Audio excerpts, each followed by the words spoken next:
اسی طرح زبان کی حفاظت کا معاملہ ہے، گالی گلوچ، برا بھلا کہنا، جھوٹ بولنا، غیبت کرنا، یہ وہ معاملات ہیں جن سے بگاڑ پیدا ہوتا ہے۔ زبان کی حفاظت، بولے آدمی تو سوچ سمجھ کر بولے۔ یہاں حضور کی ایک اور حدیث میں سنانا چاہتا ہوں۔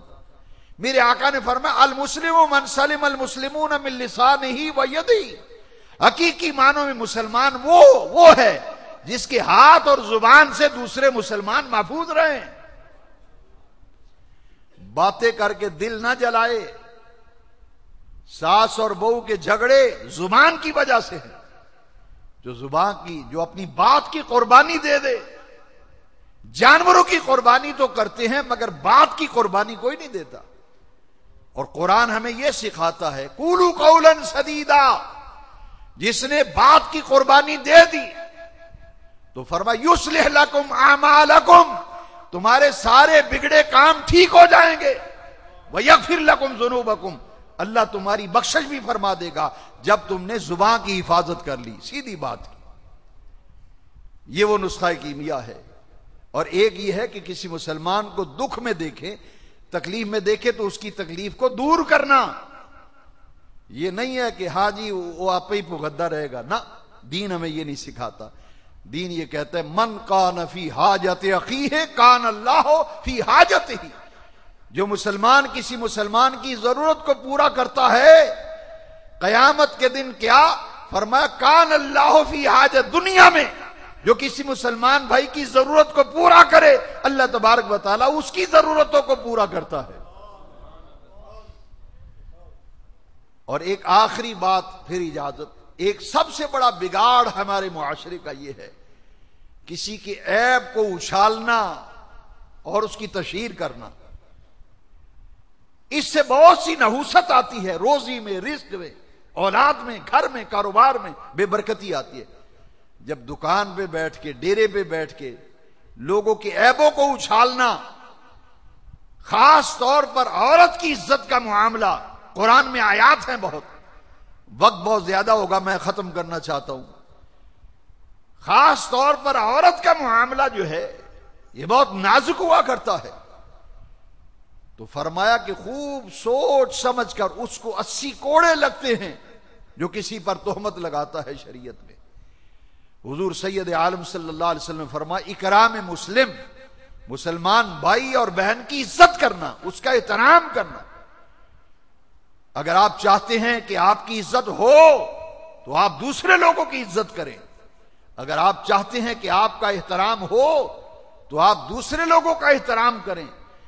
کسی کی عزت، کسی کے احترام کا خیال رکھیں گے تو اس کی برکت سے اللہ تبارک و تعالی آپ کو عزت عطا فرمائے گا۔ حدیث شریف آخری میں سنانا چاہتا ہوں۔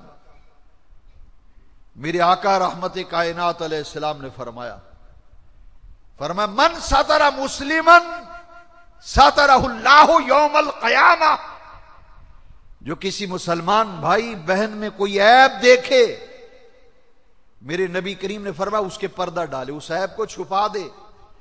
یہ لاٹھی نظر آ رہی ہے آپ کو، موجود ہے مگر اس کو چھپا دیا، اب آپ کو نظر نہیں آ رہی۔ گناہ ہے، عیب ہیں، ہر آدمی گناہگار ہے، حدیث شریف میں ہے۔ میرے آقا نے فرمایا ہر انسان خطا کار ہے، اور خیر الخطائین التائبون، بہترین خطا کار وہ ہے جس کو توبہ کی توفیق مل جائے۔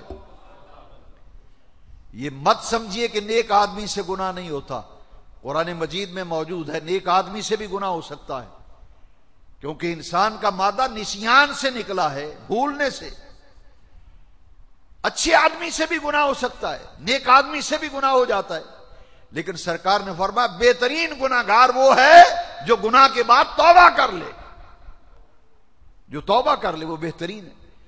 اب یہ عیب ہمارے ہیں مگر نظر نہیں آتے، عیب ہیں مگر نظر نہیں آتے۔ یہ ستار اللہ کی صفت ہے، عیبوں پر پردہ ڈالنے والا، یہ صفت خدا کی ہے۔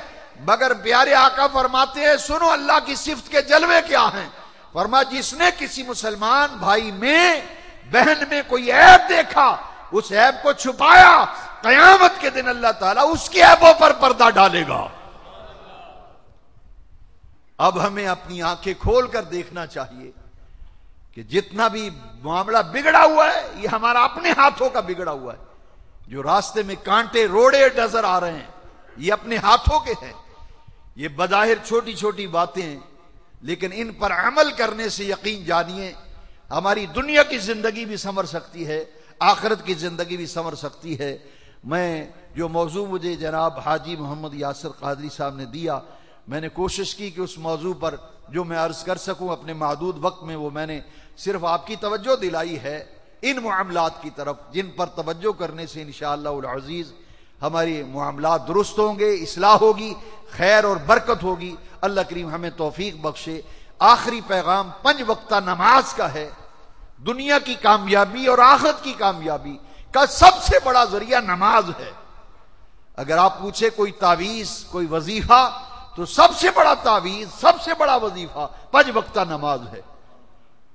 اپنی مسجدوں کو آباد کرو, 5 وقت کی نماز پڑھو. 5 وقت آدمی پاک ہوتا ہے, صاف ستھرا ہوتا ہے, اور وضو کرنے سے صغیرہ گناہ معاف ہو جاتے ہیں. وضو کرتا ہے آدمی, جو زبان سے صغیرہ گناہ کیے وہ معاف کلی کرنے سے, ہاتھ دھونے سے ہاتھ سے صغیرہ گناہ معاف. ارے جتنے بھی صغیرہ گناہ ہیں میرے آقا نے فرمایا وضو کرنے سے وہ گناہ معاف ہو جاتے ہیں.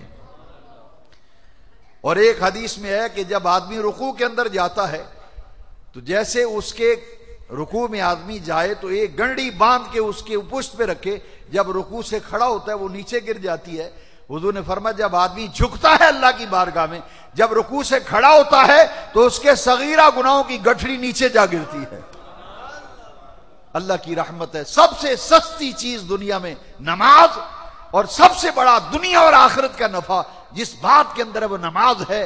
خود نمازی بنو, بیوی بچوں کو نمازی بناؤ, قبر کی فکر آخرت کی فکر کر کے اپنے معاملات کی اصلاح کرو. اللہ توفیق بخشے.